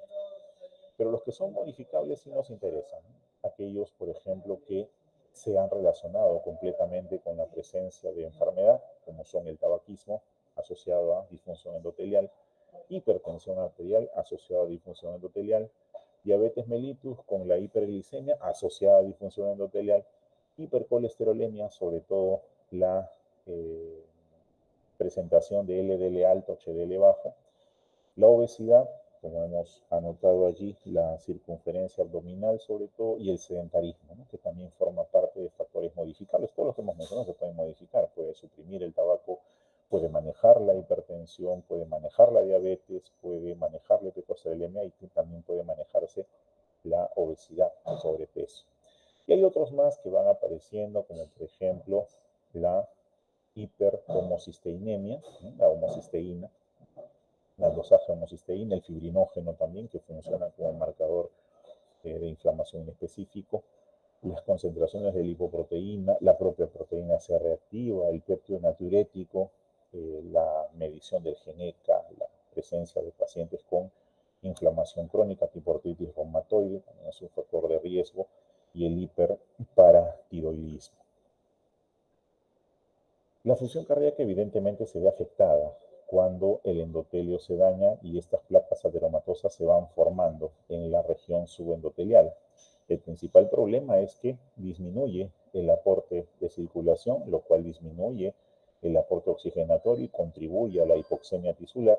Y lo peor de todo es que causa turbulencia en la sangre. Al causar turbulencia, lo que estamos haciendo, uno, es romper hematíes y dos, activar los factores de coagulación, activar el sistema de coagulación, produciéndose microtrombos, los cuales van a viajar por el torrente sanguíneo mientras el diámetro del vaso lo permita, hasta donde lleguen y se van a impactar y también van a producir eventos de hipoxia tisular, que tienen el mismo desenlace. Esa placa ateromatosa que se va formando en algún momento va a terminar obstruyendo el flujo, que es lo que va a terminar causando, en el caso de la afectación cardíaca, justamente el infarto, ¿no? Esta cardiopatía isquémica o síndrome coronario agudo tiene sus presentaciones. Empieza con la isquemia asintomática, ¿no? Paciente, pasando por la angina de pecho estable, la angina inestable, el infarto de miocardio, la insuficiencia cardíaca, sobre todo cuando el infarto abarca gran parte de la pared ventricular, y la muerte súbita, ¿no? También es un espectro de presentación de esta cardiopatía isquémica, dependiendo de la gravedad de la lesión vascular. Ahora, el principal signo que nosotros vamos a encontrar, el síntoma, perdón, es el dolor torácico, que es la causa que va a llevar al paciente a la consulta, generalmente a la emergencia. ¿Podemos clasificar ese dolor torácico? Sí, dependiendo de lo que tengamos como antecedente, pero sobre todo lo que encontremos en el electrocardiograma. El paciente con dolor torácico suele tener dolor precordial, en la zona torácica, un dolor opresivo, un dolor que suele irradiarse al brazo izquierdo, sobre todo al hombro, a la mandíbula, a la espalda, tiene dificultad para respirar, generalmente empieza a sudar frío, tiene esa sensación de muerte inminente, entra a veces en pánico, ¿no? Es parte de la presentación de este síndrome y que es secundario pues al desarrollo de esta patología llamada aterosclerosis, una enfermedad crónica degenerativa donde el colesterol va a depositarse en el subendotelio vascular, protrudiendo hacia la luz del vaso, obstruyéndolo paulatinamente y provocando isquemia en algún momento. Esa aterosclerosis puede ser evaluada también a partir del dosaje de esos lípidos en sangre. Por eso que en la fase preanalítica nosotros vamos a darle ciertas indicaciones al paciente que incluyen, por ejemplo, el ayuno, aunque este no es completamente indispensable, sobre todo cuando vamos a medir los marcadores cardíacos, es una prueba de emergencia, pero para la parte lipídica sí se recomienda. La toma de muestra implica la colecta de sangre venosa. La sangre venosa es la muestra estándar que se utiliza para casi todos los metabolitos del cuerpo en la evaluación de las patologías. Esta toma de muestra implica la elección del dispositivo adecuado de la toma, que generalmente es un tubo que me permite separar el suero, de preferencia con gel de tapa amarilla. Pero si no se cuenta con ese gel separador, pues se puede utilizar el tubo de tapa roja, ¿no? Que tampoco tiene anticoagulante y tiene más bien un activador de la coagulación. Cualquiera de los dos puede ser utilizado. La fase analítica implica que estas pruebas se desarrollen de inmediato. Al tratarse de pruebas de emergencia, el resultado tiene que estar por lo menos en los primeros 15 minutos. Y sí hay hoy en día dispositivos que nos permiten llegar al diagnóstico con esa rapidez, sobre todo por la decisión que hay que tomar para el paciente, ¿no? Entonces, la medición se hace generalmente en métodos automatizados. Ahora, cuando hablamos de marcador cardíaco, cuando hablamos de un metabolito, un marcador que me permita detectar necrosis miocárdica, yo tengo que tener en cuenta ciertas características que van a permitir su evaluación. Uno de ellos es la especificidad, ¿no? La especificidad del marcador cardíaco me tiene que brindar la seguridad de que la elevación se está produciendo por daño justamente del músculo miocárdico. Esto se ve, por ejemplo, cuando uno evalúa las troponinas cardíacas, ¿no? Las troponinas tienen una especificidad muy alta, son producidas casi exclusivamente por el tejido cardíaco, así que si se elevan es por eso. La otra característica es la sensibilidad. La sensibilidad está relacionada a que al menor daño se produzca elevación del marcador. En este caso la troponina también gana, porque es muy sensible, se eleva inclusive en los infartos muy pequeños, inmediatamente se eleva. Y eso es importante en un marcador de necrosis miocárdica. El caso de la creatinfosfoquinasa también se eleva, pero el daño es mucho mayor, ¿no? La troponina, daño pequeño, inmediatamente se eleva. De ahí también que las unidades de medida que se usen son pequeñísimas, nanogramos en microlitro. La cinética. Hay marcadores que se elevan temprano, tipo la mioglobina. Hay marcadores que se elevan después, como la deshidrogenasa láctica. El tiempo de aparición después de la necrosis, el tiempo que permanecen elevados también es importante, teniendo en cuenta que no todos los pacientes llegan a tener acceso a los sistemas de salud de inmediato. Entonces es importante que la cinética del marcador, si bien es cierto se eleve rápido, sea precisa, específica, permanezca lo suficientemente elevada en detectarla, ¿no? Ahí la troponina también cumple con ese parámetro. Y luego está la cuantía de elevación. El hecho de que se eleve, la cantidad que se eleva debe estar directamente proporcional al área de necrosis, ¿no? Obviamente, a más elevación del marcador, mayor área de necrosis. Eso me sirve para un pronóstico en el paciente, para saber qué va a pasar después. Dentro de esos marcadores tenemos, por ejemplo, a la creatinquinasa total, una enzima que tiene participación en la catálisis de la fosfocreatina para que el músculo libere energía en su contracción. Esta creatinquinasa total tiene 3 isoformas La CK1, que está presente en cerebro, próstata, estómago, la CK3, músculo, esquelético y cardíaco, y la CK2, que es la CKMB, que está presente mayormente en el músculo cardíaco, pero también en el esquelético. Eso hay que tener en cuenta. Hasta hace un tiempo la creatinquinasa era uno de los más utilizados. Ahora se utiliza, pero para el seguimiento, sobre todo en la fase subaguda, ¿no? Por la cinética que tiene, que vamos a ver más adelante. Esta CK total tiene valores de corte. En el caso de varones va de 0 a 195, en mujeres de 0 a 170. ¿Por qué no es 0? Alguien diría, pero si es un marcador de necrosis, tiene que estar en 0. No necesariamente, porque está presente también en el músculo esquelético. Así que los valores que vamos a encontrar se refieren generalmente al músculo esquelético, no necesariamente al músculo cardíaco. Cuando se elevan, sí, tienen más correlación con el músculo cardíaco. Su tiempo de elevación, su cinética comienza a elevarse más o menos a las 3 horas después de haberse producido el evento isquémico, alcanzando su pico más o menos a las 24 o 30 horas, y luego se normaliza después de 3 a 4 días. Esto tiene una cinética bastante amplia que permite la medición en diferentes momentos y poder hacer la comparación.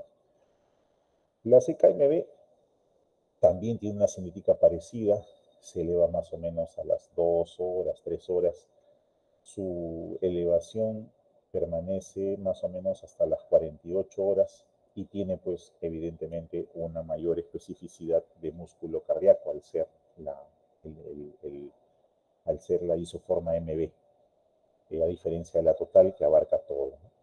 Luego está la troponina. La troponina es un marcador que aparece hace más o menos 25, 30 años, es reciente, a partir de los estudios que se hacen de esta proteína, que tiene 3 subunidades: la troponina C, que es la que fija el calcio, la troponina I, que es la inhibidora del complejo, y la C, que es la ligadora del complejo. Se miden las dos, la troponina I y la T, ¿no? La troponina I, la inhibidora; la troponina T, que es la ligadora de complejo troponina, la troponiosina. Tienen un comportamiento parecido, se diferencian en la persistencia. La troponina T permanece mucho más tiempo elevada, la troponina I cae antes, a la semana más o menos disminuye.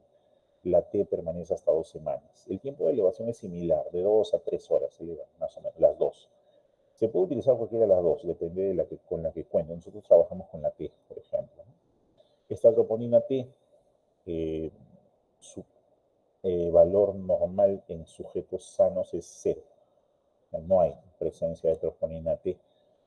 Si se empieza a elevar, apenas aparece el daño, 2 a 3 horas ya se encuentra elevada y permanece elevada hasta 2 semanas, lo que me permite hacer el rastreo, y tiene un valor máximo que se alcanza más o menos a las 28 o 20 horas, ya se alcanza el valor máximo de esta troponina T. La troponina I, similar. La diferencia es que permanece menos tiempo elevada, generalmente a la semana se cae, ¿no? Depende de la que quieran utilizar, la T o la I. La ultrasensible es una variante del método de medición, ¿no? De la troponina. Es la misma troponina T, solo que se le llama ultrasensible porque la forma de medirla me da valores en picogramos por mililitro. Es un valor muy, muy bajito. Nanogramos por litro, picogramos por mililitro. Su utilidad es que me identifica a los pacientes con mayor anticipación, con mayor precocidad, sobre todo cuando hay daño miocárdico poco extenso, que es en las fases iniciales de ese infarto. Entonces vamos a poder valorarla con bastante precisión, sobre todo en aquellos pacientes que tienen comorbilidad. Esta troponina de por sí es uno de los puntos sobre los que gira el algoritmo diagnóstico del infarto, ¿no? Teniendo en cuenta que el 99% de pacientes con infarto tienen elevación de troponina, dependiendo de si esa troponina cambia en su comportamiento en el tiempo, permanece estable. Si el nivel de troponina permanece estable, pero es alto de todas maneras, estamos ante un daño miocárdico crónico, como sucede, por ejemplo, en enfermedades estructurales, ¿no? Pero si hay variaciones, elevaciones y caídas, el evento está asociado con isquemia, por lo general. Esa isquemia tiene que ver con infarto agudo, ese infarto puede deberse a fenómenos de aterosclerosis, más trombosis, ¿no? Ruptura de placa, erosión de la placa, o a eventos relacionados con incremento en la demanda de oxígeno, como sucede con las crisis hipertensivas, en las arritmias, ¿no? Y en el caso de que no haya isquemia, el daño miocárdico puede ser agudo también, sobre todo en falla cardíaca o en las miocarditis. Esto se ha visto mucho, por ejemplo, en el COVID, ¿no? En COVID pacientes hacían miocarditis, no había signos de cambios electrocardiográficos, pero sí había elevación de las troponinas. ¿Cuáles son las causas de elevación de troponina si exceptuamos el infarto de miocardio? Eso hay que tener en cuenta también. Si bien es cierto, es específica, pues no todo es infarto. Se puede elevar por falla cardíaca, agudocrónica, por miocarditis, por pericarditis, por endocarditis, enfermedades valvulares aórticas, arritmias, bradiarritmia, ¿no? Bloqueos también, contusiones, cardioversión, trauma miocárdico, etc. Todo evento en el cual haya daño del músculo cardíaco, por muy pequeño que sea, causa elevación de troponina. No todo es infarto, por eso hay que tener en cuenta. Y también hay causas no cardíacas, ¿no? Que terminan impactando en el funcionamiento del cardiomiocito, como sucede, por ejemplo, con el edema pulmonar, con el uso de drogas cardiotóxicas, con los esfuerzos excesivos, ¿no? Pacientes que hacen esfuerzo excesivo, gimnasios, etcétera, en pacientes con hipertensión pulmonar, pacientes con sepsis, etcétera. Entonces, tenemos hasta ahora el CK total, el CKMB, la troponina. Ahora veamos la mioglobina, que es el cuarto marcador cardíaco. Esta mioglobina es una proteína que ayuda a la fijación del oxígeno en el músculo estriado, tanto el cardíaco como el esquelético. Es un marcador muy sensible. Si bien es cierto, no es específico porque también participa en el metabolismo del músculo esquelético, pero sí es importante porque es el primer marcador que se eleva. O sea, el primer marcador cardíaco en elevarse ante una patología isquémica es la mioglobina, que se eleva aproximadamente 30 minutos después de la aparición del dolor. Es rapidísimo, en la primera hora se eleva. Esa es su utilidad principal, la elevación precoz. Permanece en pico más o menos a las 8 o 10 horas y cae después de 24 horas. 36 ya desaparece. Ojo, repito, no es específico de daño miocárdico, pero sí la precocidad. No se utiliza solo, de hecho, cuando utilizamos mioglobina también se utiliza CK-MB y se utiliza troponina, los tres, en panel. La mioglobina puede aumentar por una cirugía, puede aumentar en una insuficiencia renal, puede aumentar en lesiones de músculo esquelético, electrofusiones, atricciones, y puede aumentar por ejercicio físico intenso también. Es una proteína que puede estar sujeta a esas variaciones. Pero, repito, su valor diagnóstico principal es su elevación precoz. También se utiliza para monitorizar los reinfartos, ¿no? Porque recordemos que cuando se elevan las troponinas permanecen altas bastante tiempo. Entonces, si yo quiero valorar un reinfarto medio difícil, utilizo los otros, utilizo el CK y utilizo también la mioglobina, que se utiliza justamente por su elevación y su desaparición rápida, ¿no? Me permite monitorear reinfartos. Luego está la deshidrogenasa láctica, que cada vez se usa menos. ¿Por qué? Porque su tiempo de elevación es tardío. La deshidrogenasa láctica se eleva generalmente después de 12 horas de ocurrido el evento isquémico y además que no es específico. La deshidrogenasa láctica la utilizan casi todas las células. Pero si hay pues elevación de troponinas, elevación de SK más elevación de deshidrogenasa, pues esa tiene origen cardíaco, no hay otra, ¿no? Su elevación es también pico máximo, se alcanza 36 horas y luego cae, normaliza más o menos a las 2 semanas, 10, 12 días normaliza, ya permanece prolongado bastante tiempo. Antes se utilizaba también el TGO, la transaminasa glutámica oxalacética o la aspartataminotransferasa, también se utilizaba como marcador cardíaco, ¿no? Porque un porcentaje de esta enzima está dentro del citoplasma de los cardiomiocitos y cuando estos se rompen, la enzima cae a sangre y se eleva, ¿no? Eso es un fundamento. Otro marcador es los péptidos natriuréticos, sobre todo el cerebral, el ProBNP. El ProBNP o BNP también, cualquiera de los dos se puede medir. Es un indicador de estrés de pared ventricular.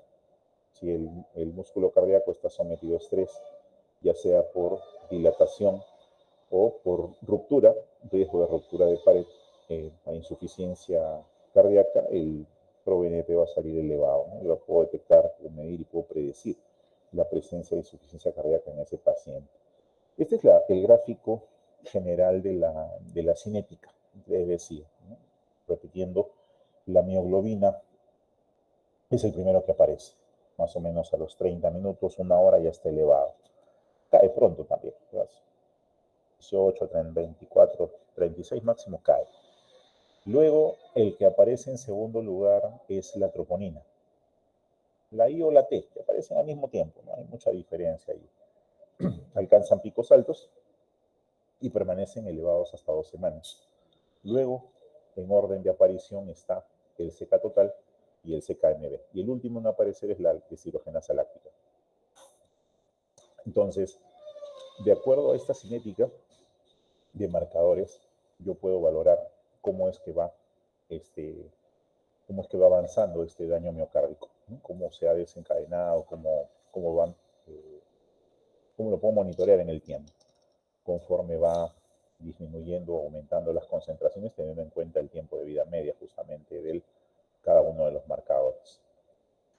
El manejo de un paciente con dolor torácico va a girar en torno a la troponina, que es la más específica de todas. Se utiliza en panel, les digo, no se utiliza sola, se utiliza con SK, se utiliza con la mioglobina, pero es la troponina la que decide qué vamos a hacer con ese paciente, de acuerdo a las escalas de manejo del dolor, de acuerdo a las escalas de manejo de insuficiencia o no cardíaca. La troponina es la que va a valorar si ese paciente va a tener algún tipo de tratamiento invasivo, se va a manejar de manera conservadora. Ahora, la importancia es justamente prevenir los eventos fatales, ¿no? La detección pronta, oportuna de un evento isquémico cardiovascular puede conducir, ¿no?, a un manejo con fibrinolíticos para desobstruir la vía, si es que hay disponibilidad de hacerlo, hay que hacer ahí una coronariografía y todo lo demás, o manejar al paciente de manera médica solamente con una recuperación importante en la función cardíaca. Los pacientes que hacen eventos cardiovasculares, recuerden, no es que se presente una sola vez, lo van a volver a hacer. Su daño aterosclerótico está presente, eso no va a cambiar con el infarto, solamente va a agravarse. Hay que tener en cuenta los reinfartos que se pueden presentar. ¿A quién debo solicitar despistaje de infarto? Bueno, a todo paciente que tiene dolor torácico, ¿no? Sobre todo si hay factores de riesgo cardiovascular asociados, debo solicitar un dosaje de perfil cardíaco. En el perfil cardíaco básico, repito, está la troponina, la mioglobina y el CKMB. Esos tres son los que se van a pedir. Bien, no sé si tienen duplicado las diapositivas. ¿Algún comentario, por favor? ¿Alguna pregunta? Con el mayor gusto para responder.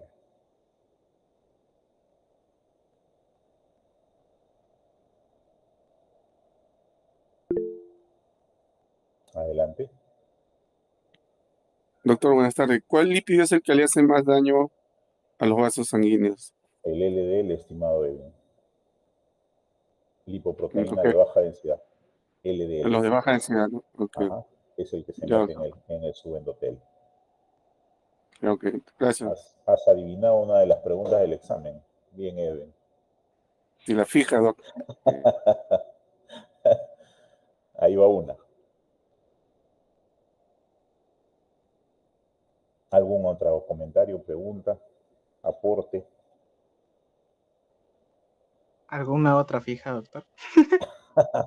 Ese Richo. Yo les he dicho varias, pues.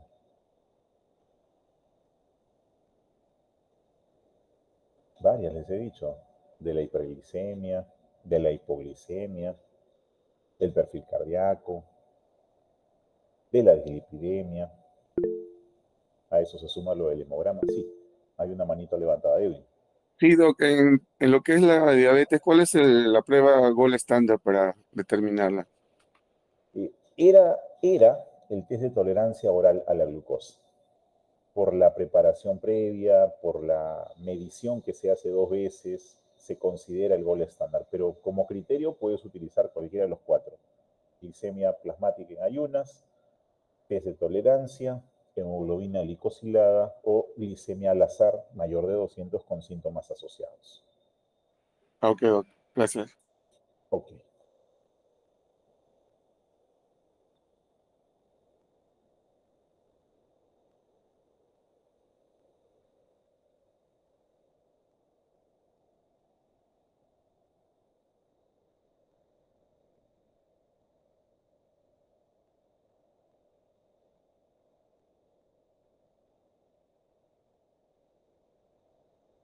Bien, no habiendo más preguntas ni comentarios, nos quedamos ahí. Ana Sofía, no, todos están presentes, Ana Sofía, no te preocupes. Aquí voy a tomar listas y todos están. Asumo que todos están. Como lo están grabando, por favor, aquellos que no pudieron, les comparten, Richard, la grabación. Claro, doctor, no hay problema. ¿Ya? Bien. Doctor, y el examen es el viernes de todas maneras, ¿no?